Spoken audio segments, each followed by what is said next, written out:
Hey guys, I'm Anna, and today I'm going to show you how to fix Halifax Banking mobile app not working. So first of all, you need to make sure you're running the latest version of the app.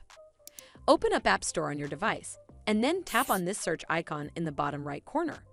Then search for the Halifax Banking app, and if you see this update button right next to the app name, simply tap on it to make sure you're running the latest version of the app. But if you still encounter this issue, then you need to clear App Cache. Go to your device settings and then scroll all the way down to General and tap on it.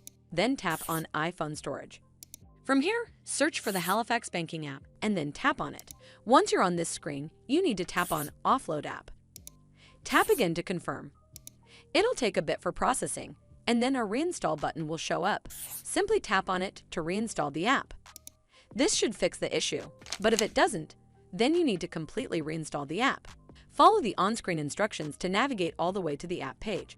Once you're on this screen, tap on Delete App to uninstall the app from your device. Once uninstalled, you need to open up App Store and then search for the Halifax Banking app right over here in the search bar, and then click on this Get button to install it back on your device. Hopefully this will fix the issue, and if it did, then make sure you give this video a super thanks by clicking on this heart icon to help support the channel, and don't forget to hit that subscribe button. We'll see you in the next one.